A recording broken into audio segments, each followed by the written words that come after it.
So it's 17 years ago that you signed for Chelsea. Yes. What are your memories of walking through the door of Harlington?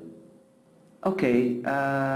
Well, at the beginning I was scared, kind of. Not scared. I wouldn't say scared, but of course it was different. It was the first time for me that I was abroad, and a lot of people talking strangely around me. And not only English. Not only English. Dennis with the Cockney and Steve Clark with his don't understand it now.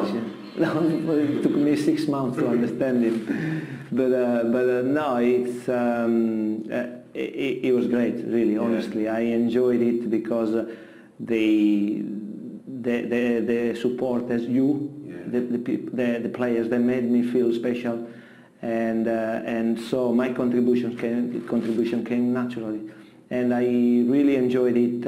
I always say that when I came to this country playing for Chelsea, it was for me like walking back in the past and going to where I used to play for the pleasure of it, and that's what I enjoyed it the most.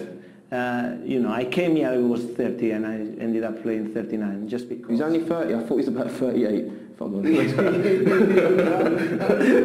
my impression of you, obviously, you're walking through the door, this little small man walking around, and all the stories is he scores every free kick he hits. Him and Diego Maradona are best friends, and this and that. And I was thinking, wow. And then the first day you trained, I was like, it's not bad. It's not bad. It's not bad. So obviously, you remember the free kicks that first day. Your football does most of the talking for you because your English couldn't. So it was impressive for me and all the young lads. I always say one story for me would be. He was asked about Gianfranco, describe Gianfranco. Do you remember when Rudy used to make all the young English players do the skill circuit in the morning? Yes. And we was going there, and none of us were happy because you have to have all Frank LeBoeuf, Roberto in the change room laughing at us. We're going out, but yourself and Luca used to come out and do it with us, and that made us feel like, wow, if they can do it with us, But I'm going to say, why did you do that? I mean, that's the mark of you, but why did you do that? Because I enjoy that. Because I felt like that.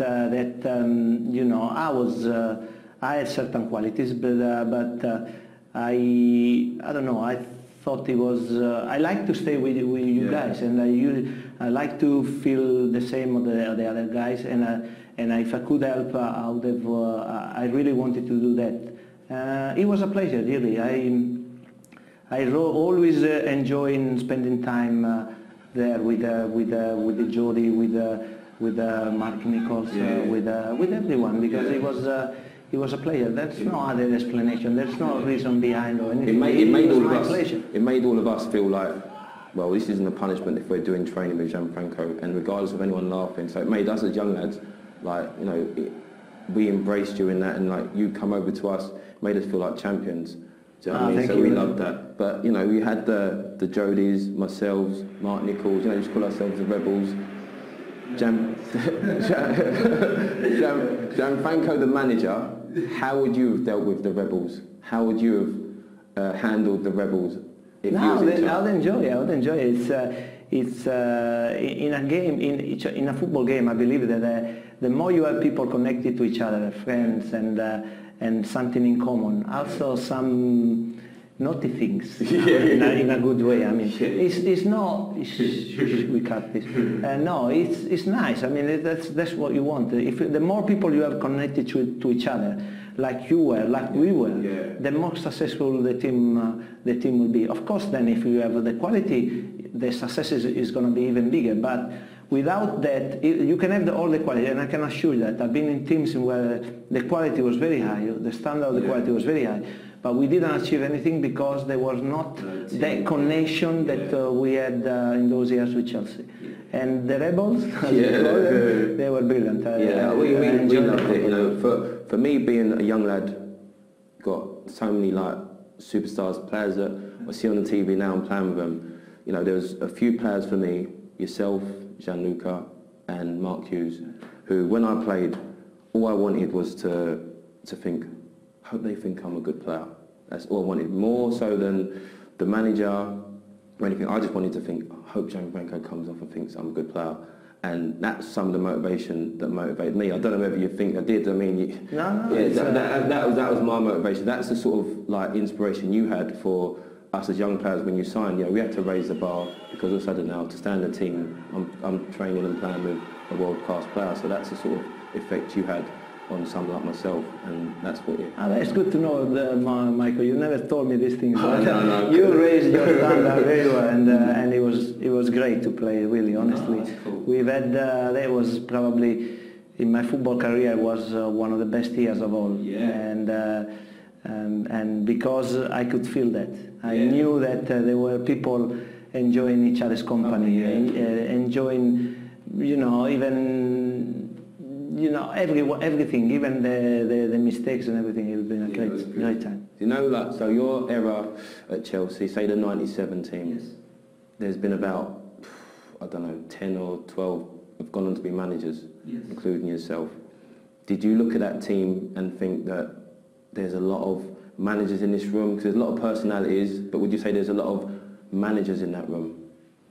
I knew that, Michael. There were a lot of intelligent players there, because you see, I tell you, it's every now and then we play together. We play friendly, and how many years have passed? The past 13 years, more or less, from those years.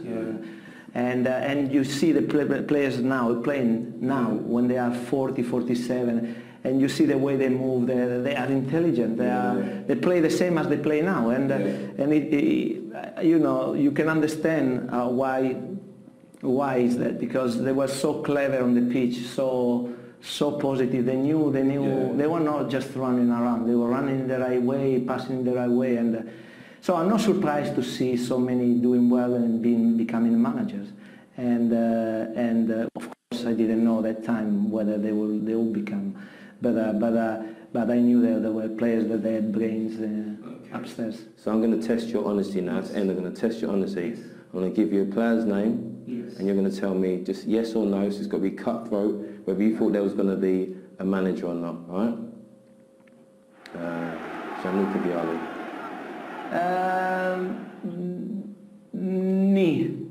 He had the qualities, but probably didn't want to do that. Dennis Wise. Yes. Mark Hughes. No.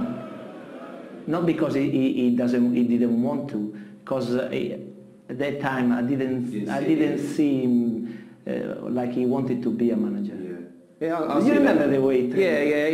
Mark was unbelievable in the game. He was the best of all of us all the time. My training was. But even I look into because obviously Luca, when he was manager, made meetings very open, so everyone had their opinion, and sometimes that was the only time Sparky talked, and it was.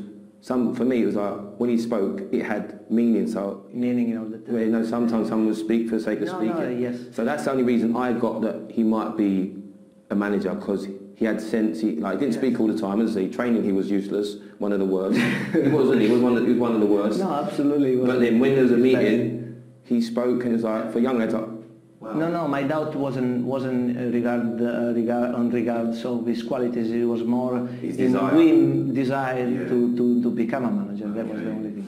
Roberto Di Matteo. No. Yeah, I'm with you on that one. But he's the most successful, isn't he? Absolutely, and they deserve that. Steve Clark.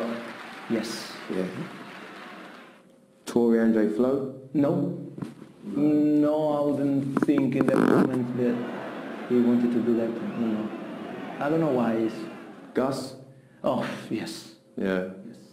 He was a bit laid back, I don't know. He was so laid back, I don't know. No, but he was clever. He knew the game. He was always... he has knowledge. I just thought he was laid back. And he's always laughing, so you can't have a manager that's always laughing, can you? No, that's for sure. But, if you remember Gus, he was always laughing, but when he got... that's the South American in him, yes. The little crazy. Gigi Kazaravi. Yes. Yeah. Yes. He was clever enough, intelligent, good knowledge, so... Didier Deschamps? Yes, without doubt. Yes. Dan Petrescu?